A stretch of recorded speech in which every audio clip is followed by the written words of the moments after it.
Кто из вас смотрел по Евангелию от Луки фильм «Иисус»? Помните, когда там показывали Иисуса, который проводил аналогии и иллюстрации показывал людям? Например, там притчи рассказывал. Чаще всего это были притчи, связанные с их аграрной культурой. И это было понятно для общества. Сегодня мы не аграрная культура, мы сегодня урбанистические люди. Мы находимся, в современном обществе, диджитал-урбанистика. То есть для нас сегодня земля – это то, что связано с парковкой и ценами гигантскими. Кусок земли, который стоит вот столько. Сегодня мы далеки от тех иллюстраций, которые Иисус показывал для аграрного общества. Поэтому какое общество, такие иллюстрации. Заинтриговал? Итак, давайте к пророку. «Было ко мне слово Господне», это говорит пророк Иеремия, «прежде, чем я образовал тебя во чреве». Вот здесь написано, что Бог образовал тебя во чреве. Ты не ошибка, ты не случайность, ты ты даже не по прихоти своих родителей рожденный человек. В Иакова написано, что не от желания человека или не от желания мужа мы были рождены, потому что он захотел, в Иакова тоже написано, в послании Иакова, что он захотел родить нас, и он родил нас. Мы не от желания человека были рождены. Мы были рождены, потому что это было Божье желание и Божий план. Друзья, как часто дьявол нас дурит, и он говорит: ты ошибка, ты случайность, ты человек-неудачник, потому что за тобой нет ничего и никого. Но я тебе могу сказать, ты подперт самим Богом, потому что Бог тебя родил для чего-то, для каких-то планов и для какой-то судьбы. И тебе нужно согласиться с тем, что ты человек Божий, не случайность, не ошибка, и в твоей жизни должна состояться тогда не твоя судьба, а Божья судьба. Я не могу сказать, где я это читал, но я знаю точно, что это богословы, которые занимаются изучением иврита или арамейского, и они говорят, что 1 глава Бытие, где написана история сотворения всего, что мы видим. Солнце, небо, земля, воздух, вода, рыбы, птицы, насекомые, все, что есть вокруг нас. Библия использует там одно слово, что Бог сказал, и стало так. И там еще написано, что Бог создал это все. Но когда дело касается человека, там используется совсем другое слово. Что то слово, которое связано с созданием всего, что мы видим вокруг, оно как будто бы, означает что-то, что не было или не вовлекало руки, что было сделано, дистанционно, на расстоянии. Но когда написано о создании человека, там используется слово, которое подразумевает действие рук. Бог нагнулся и поднял из праха. И Он создал из праха, как тот самый гончар, который из глины творит прекрасные сосуды или прекрасные вазы. Бог именно так, это слово используется там, именно так создавал тебя. Поэтому менять пол сегодня никто не имеет права, потому что это вовлекаться в суверенную волю и в суверенное право Бога. Никто не может сегодня сказать, что я ошибка, например, в мужском теле я женщина. Это все ложь. Это люди делают Творца лживым.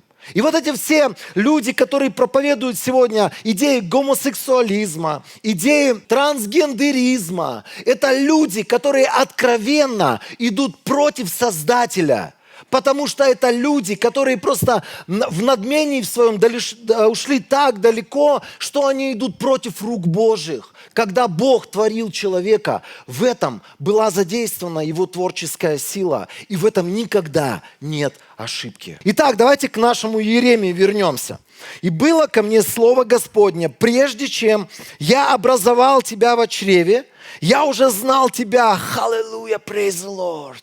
Маленький Денисик там в чреве матери создан Божьими руками. Он творит меня, и Он делает меня для каких-то своих планов, для своих целей. И Библия говорит, Он уже знал меня. И прежде чем я вышел из утробы матери в 1975 году, Он уже знал меня, Он уже видел этот день, Он уже знал, что я буду стоять со своей Библией электронной и говорить вам какие-то слова. Он уже что-то знал о тебе в тот момент. Хотя, может быть, ты родился гораздо позже, потому что Библия говорит еще до того, как мы были созданы, Он нас предопределил. И дальше Он говорит, я избрал тебя. Ой, друзья, если бы мы только бы об этом проповедовали, я бы просто сказал, я хочу, чтобы ты запомнил это слово. Я избрал тебя и пошел с этим словом домой. Это слово изменит тебя, если ты просто каждый день будешь открывать и говорить, Бог, ты избрал меня. Значит, ты выведешь меня из моих проблем, из моих трудностей. Ты избрал меня для чего-то славного. Для каких-то своих чудесных вещей, которые ты все равно произведешь в моей жизни. Дай мне благодать только держаться за тебя. Я вижу сейчас человека, который едет на этих, знаете, на этих лыжах, гонит по волнам. Когда-нибудь видели? Может быть, погоди, смотрел, там волчара гонял на этих лыжах по волнам. Пока ты держишься за этот трос, пока ты держишься за эту ручку, где написано, что Он тебя создал, Он тебя хранит, Он тебя держит. Все, что тебе нужно, это держаться. Может быть, в лицо брызги, может быть, ты не видишь конца этой дороги, может быть, тебе кажется, что ты вот-вот упадешь, вот-вот просто потонешь в этой глубине морской. Нет, пока ты держишься. Все будет хорошо, и Он притащит тебя на берег. Итак, давайте к нашему пророку. Он говорит, прежде чем ты вышел из утробы, я избрал тебя, я назначил тебя пророком для народов. Для народов. Каждого из нас Господь назначил царями и священниками. Мы сегодня имеем власть совершать священнодействие на этой земле, как священники Бога Всемогущего. Это люди, которые ходатайствуют за мир. Это люди, которые говорят сегодня миру о Боге, о пути Божьего спасения. Это наше священнодействие. И дальше написано так. Иеремия начинает отвечать. Фактически он выбрасывает эту ручку, за которую он держался, этот трос. И говорит, владыка Господи, я не умею говорить, я слишком молод. Знаете, мы не первые, которые умаляют Божие призвание. И мы не последние, к сожалению. Мы видим, как это работает везде. Когда Бог что-то говорит в нашу жизнь, первое, что наша человеческая логика, наш прагматизм, наше образование, мамами вложенное понимание, оно начинает внутри нас говорить, да не может такого быть. И Иеремия говорит, да нет, Господь, такого быть не может, я слишком молод. Господь сказал, дальше Библия говорит, но Господь сказал мне, не говори, я еще молод. Знаете, вот когда мы читаем вот эти слова, они плоские совершенно. Мы просто читаем, можно прочитать так, не говори, я еще молод. От имени Бога мы можем так прочитать. Можем прочитать, не говори, я еще молод. Но когда Бог разговаривал с людьми того времени, вот вспомните, как это было с Даниилом, когда Бог пришел и Божье присутствие пришло. Он упал, и он не мог подняться, Библия говорит, с карачек. Он не мог подняться, он был просто, сначала он навзничь упал, он лежал на полу перед Богом, перед Его присутствием. А потом он не мог встать, и его трясло от Божьего присутствия. Там нет, знаете, такого, не говори, пожалуйста, ты еще молод. Когда Бог говорит, это безапелляционно. Ты не можешь вставить туда и сказать, Господь, давай подумай, может быть, все-таки чуть-чуть, я еще молод. И дальше он говорит такие слова. Ты пойдешь ко всем, кому я тебя пошлю, и будешь говорить все, что я тебе повелю. Это безапелляционно. Знаете, когда Бог говорит о нашей судьбе, когда Бог говорит о том, кто мы такие во Христе, нам нужно просто смириться с этим и перестать спорить с Богом и что-то Ему доказывать. Как часто мы спорим по поводу каких-то мелочей. Бог говорит, сделай вот это. Не, Господь, ты не понимаешь, как это будет тяжело мне. Серьезно? Это как у меня маленькие дети есть, я им говорю, уже они все не маленькие, выросли, когда маленькие были, я им что-то говорю, и они такие... Какой-нибудь там малыш мне не получится, не смогу, и язык еще мне покажет. Это то же самое, мы с Богом разговариваем. И знаете, вот здесь написано так, Бог ему дальше говорит, не бойся их, он кого-то боялся, каких-то людей. Потому что я с тобой, и я спасу тебя, сказал Господь. Простер руку, коснулся моих уст и сказал мне: вот я вложил слова мои в твои уста. Итак, мы сегодня будем говорить о словах. И когда мы говорим о словах, это кирпич в моих руках.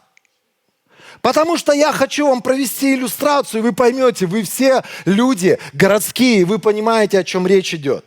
Смотри, сегодня я поставлю тебя над народами и царствами, чтобы искоренять, ломать, губить, разрушать. Здесь написано: Бог нас ставит искоренять, ломать, губить, разрушать. Помните, прошлое наше собрание мы говорили об Иисусе из 4 главы Евангелия от Матфея, к которому пришел дьявол и который начал его искушать. И он там не уговаривал его: пожалуйста, дорогой дьявол, не мог бы ты отойти от меня, потому что мне неприятно с тобой быть рядом, твое присутствие раздражает меня. Он ему ничего подобного не говорил, он взял кирпич, слово, и он стал искоренять, ломать по мордасам. Друзья, так важно понимать, Слово Божье – это что-то, что может ломать, искоренять, сокрушать. Слова, которые Бог вкладывает сегодня в твои уста, это что-то, что должно ломать любые дела дьявола в твоей жизни. Ты не можешь сегодня смириться с какой-то ложью дьявола вот здесь и сказать: ну, у всех вот так, а у меня вот так. Нет. Когда эта ложь стала приходить в его голову, и когда дьявол стал ему преподносить эту ложь, он не стоял и не ждал, пока ему это надоест, и он уйдет. Он взял это Слово Божие и начал ему говорить: написано, написано. Друзья, нам нужно взять Слово Божие сегодня в свои уста, для того, чтобы ломать сегодня любые демонические силы, влияния. Знаете, что такое демонические силы? Я сегодня стоял во время прославления, я видение видел. И это видение про тебя, про человека, про меня, про тебя. И я увидел поляну, маленькая поляна, вокруг заросли джунглей. Но за этими джунглями с одной стороны есть озеро, где чистая пресная питьевая вода, и там водится прекраснейшая рыба.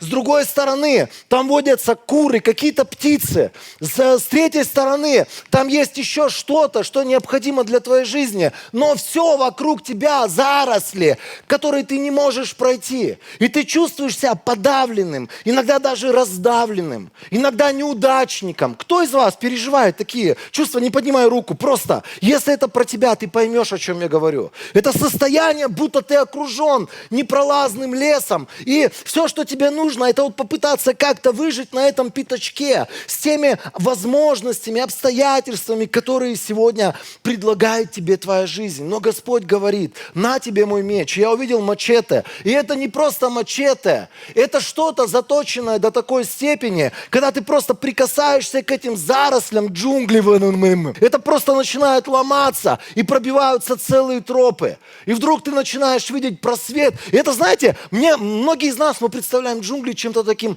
зеленым, красивым. Это тьма. Кто из вас был в чаще, в лесной? Там нет солнца, там, знаете, там нет солнца, там опасность на каждом шагу. Здесь насекомые, тут змеи. Там медведь подсматривает за тобой и уже запланировал тебя на свой ужин. Но у тебя есть твой мачете. И это сильно с двух сторон заточенный меч, о котором говорит Библия.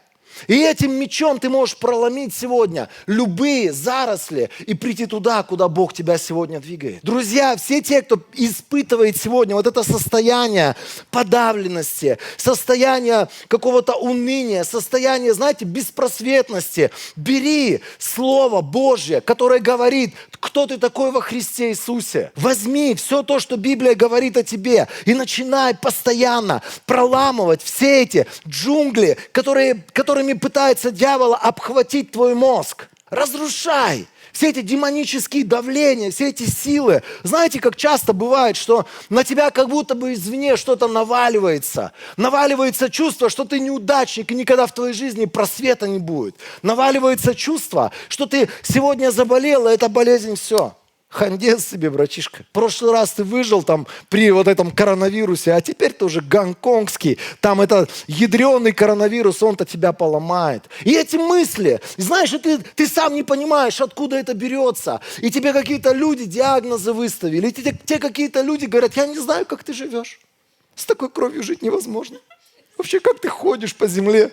И все. Единственная информация, которую ты получил, которая начинает разрушать твой мозг, это дьявол. Возьми свое слово и по мордасам ему. Да не бойся, я держу его. Как вам наши Иеремия и кирпич? Мне это важно, друзья. Чтобы мы сегодня стали теми самыми людьми, которые отказались внутри своего сердца соглашаться с тем планом, с теми идеями, которые пришли из ада в нашу жизнь. Из ада, из преисподней. Что ты будешь такой, сякой, с тобой вот это будет, вот это. Нет. Нет. Там дальше написано, что это же самое слово, оно будет в твоих устах для того, чтобы строить и насаждать. Друзья, я хочу вам сказать, вот эти кирпичи, если я сегодня принесу один кирпич, завтра другой кирпич, и буду на протяжении года таскать сюда кирпичи, и притом я еще буду между этими кирпичами делать такую прослойку, которая называется раствор. По одному хотя бы кирпичику каждый день. Я вам могу сказать, я в какой-то момент построю что-то, в чем я жить даже смогу. Смешно? Я вам могу сказать, да, многие люди говорят, ой, примитизируешь, ой, все это так примитивно. Но я вам могу сказать, слова, которые ты говоришь, это каждодневный кирпич в то, что ты строишь и в чем ты завтра будешь жить. Вера, которую ты включаешь и которую ты вкладываешь в это и есть твой раствор. Если там есть вера, ее никто локтем не проломит, эту стену, которую ты построишь. Если это между кирпичами есть цементный раствор, попробуй это ногой сломать. Да не хватит у тебя силы. Никогда. Так важно, друзья, что мы сегодня строим нашими устами. Давай посмотрим, что Иисус говорил про уста. Матфея 12 глава, 37 стих. Ваши собственные слова послужат вам оправданием или осуждением. Если уж в крайность, до крайности довести это место Писания, другими словами, ваши слова приведут вас в ад или на небо?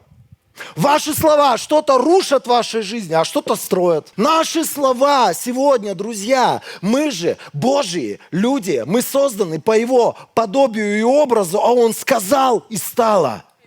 Он сказал и произошло. И Он говорит, я дал вам власть называться, Евангелие от Иоанна, 1 глава, 14 стих, называться и быть Его детьми. Я имею власть говорить сегодня слова, которые будут что-то разрушать или которые будут что-то созидать. И я выбираю сегодня разрушать дела дьявола вместе с моим Господом Иисусом Христом. 5 глава, 1 послания, Евангелие, 1 послания Иоанна, там написано, что наш Господь пришел разрушить дела дьявола. Я буду разрушать дела дьявола в своем разуме, в своей жизни, и я буду созидать Его Царство через Слово Божие, которое я каждый день выкладываю, выстраиваю. И знаете, прикол-то в том, что каждый из нас, мы так или иначе, мы можем на это внимание даже не обращать, но мы так или иначе каждый день что-то говорим, и это является кирпичом в наше строение. И прикол в том, что сегодня, например, из кирпича построены самые странные строения, и ты не уверен, что чуть-чуть маленькое землетрясение, вот это все не развалится. Но люди строят, даже там живут. Кто-то строит прекрасные здания, прекрасные дома. И ты понимаешь, это на века выстроено. И там не одно поколение людей будет получать благословение. Вот то, что мы делаем каждый день нашими устами. Мы что-то строим. Что-то обвалится, что-то против нас восстанет, то, что мы говорим. А что-то будет благословением для нашей завтрашней жизни. Кто из нас хочет иметь хорошее завтра? Думай о том, что ты говоришь сегодня. Друзья, я сегодня фактически говорю еще об одном принципе Слова Божьего. Слово Божие должно быть провозглашено. Слово Божие должно быть сказано. И высказанное Слово Божие по вере. Помните, Иисус говорил, по вере вашей да будет вам. Что это значит? Когда мы говорим что-то с верой, когда мы что-то провозглашаем с верой, связанное с Божьими обетованиями, однажды это станет реальностью в мире физическом. Марка 11 глава. Как Иисус строил и как Он по вере это производил. На следующий день, когда они вышли из Вифании, Иисус почувствовал голод. Увидев вдали покрытый листьями инжира, он подошел посмотреть, нет ли на нем плодов, но не нашел ничего, кроме листьев. Время же для сбора инжира еще не пришло. Тогда Иисус сказал дереву: пусть же никто никогда больше не ест твоих плодов. Слова. Ничего больше. Он не полил его кислотой соляной, это дерево. Он просто сказал что-то в жизни этого дерева. Ученики слышали его слова. Потом у них там общение, собрания, встречи. И они обратно идут на следующее утро. Проходя мимо, они увидели, что инжир засох до корней. Как так? В смысле? Ну не бывает так. Кирпичом. Знаете, как много людей погибло вот от этой штуки? Потому что мимо стройки проходил человек, и просто что-то случайно упало. Слава Богу, у нас сегодня техника безопасности, ограды, целые козырьки строят. Да, у нас стройка, идешь по туннелю по какому-то, проходишь, думаешь, что происходит вообще? Оставьте так навсегда. Летом здесь прохладно будет, я здесь буду тусить. Сколько людей погибло от этого? Ну, знаете, интересно, как здесь Иисус все это рассказывает. Он говорит, это всего лишь иллюстрация для вас, друзья. Давайте одним деревом пожертвуем, но для того, чтобы раз и навсегда вам просто в голову было вбито одно большое Божье понимание. Иисус говорит, когда к нему Петр обратился, смотри, все засохло, он говорит, имейте веру в Бога. И дальше, следующее слово. Он говорит, говорю вам истину, если кто-то скажет этой горе, поднимись и бросься в море, и при этом не будет сомневаться в сердце, а будет верить, что произойдет то, что он сказал, то так ему и будет. Из-за чего это произойдет? Потому что ты сказал с верой какие-то слова. А вот теперь я хочу, чтобы ты задумался, чтобы ты просто поразмышлял, что ты говоришь с верой на свое здоровье. Я старею, кости стареют, кальций вымывается, углекислый газ переполняется. Слова такие даже не знаю, но знаю, что будет только хуже. А мы такие. Я утрирую, однозначно я утрирую какие-то вещи. Но мы странные люди. Мы почему-то так легко соглашаемся на то, чтобы говорить по вере слова, которые завтра разрушат наше хорошее будущее. С каждым годом все труднее и труднее живется. Это факт. Сколько всего мы говорим словами. Вы только подумайте над этим. Сколько вещей мы по вере провозглашаем негативного о том, что сегодня и что будет еще хуже завтра. Он говорит, все, что ты не будешь говорить с верой, это будет влиять. И завтра ты увидишь эту гору вон там, в море находящейся. Поэтому говорю вам, о чем бы вы ни молились, и чего бы вы ни просили, верьте, что вы уже получили это, и будет вам. Все, весь принцип веры в нашем кирпиче Иеремии. Ты призван, ты избран, в твоих устах власть сегодня, и все, что ты будешь говорить, оно будет, либо ты будешь ломать, разрушать, уничтожать, сокрушать дела дьявола, и это же слово, которое ты будешь говорить, связанное с обетованиями, это будет что-то созидать в своей жизни. Слова, которые ты говоришь сегодня на своих детей, то, что ты говоришь сегодня на их будущее, кем они будут, кем они станут, это слова, которые могут повиснуть над их жизнью. Поэтому, друг мой, если вдруг твои родители, ты вспоминаешь сейчас, твои родители на тебя говорили слова проклятия, негативные слова, что с тобой будет вот это, ты будешь такой же, как они, больной, такой же, как они в долгах, такой же, как они неудачник, там мама с папой у тебя по 2 раза развелись, ну ты, скорее всего, как минимум 2 раза тоже разведешься. Ну такая судьба у нашего рода. In the name of Jesus. Это не моя судьба, потому что Христом заплачена цена, чтобы остановить все проклятия, в том числе проклятия, которые были провозглашены нашими предками над нами. Сегодня задумайся над тем, что говорили, во что ты верил, что ты потом произносил своими устами на себя. И может быть, есть сегодня причина некоторым остановиться и покаяться. И в том числе попросить прощения за родителей и разбить над собой влияние этих слов, влияние этих демонических проклятий фактически над нашими жизнями. Строй сегодня что-то, из чего потом тебе не захочется выходить никогда, что будет по-настоящему чем-то Божьим, каким-то оазисом посреди всех штормов. Строй сегодня своими устами то, что будет созидать твою финансовую, твою, знаете, эмоциональную составляющую семейную составляющую. Строй, говори, продолжай это говорить, даже если все идет не так. Вы же помните эту историю? Я сегодня опять об этом вспоминал, потому что я хожу по улицам, я наблюдаю, здесь знак новый повесили, там еще что-то появилось, тут стройка. У нас такой город. Ты постоянно что-то новое наблюдаешь в этом городе. О, здесь вчера стоял дом, сегодня его нет, котлован вместо дома стоит. О, потом ты идешь через месяц, о, здесь был котлован. Что происходит? Китайцы, вы сюда приехали, что ли?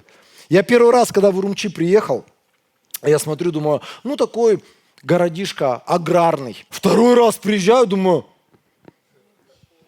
что-то я не понял. Я в этот город вообще вернулся. Год прошел. Что происходит? На 3-й год прилетаю, я в другой аэропорт попал. Строительство идет. Они строят, они эти кирпичи используют для того, чтобы строить. Наша ответственность, Божий человек, твоя ответственность взять Слово Божие. Пусть этот кирпич у тебя просто будет в голове как символ, как ассоциация, что у тебя есть сегодня инструмент от Бога, которым ты построишь свое завтрашнее здание, прекраснейшее. Не сараюгу, в который тебе противно будет заглядывать даже. Числа 14 глава.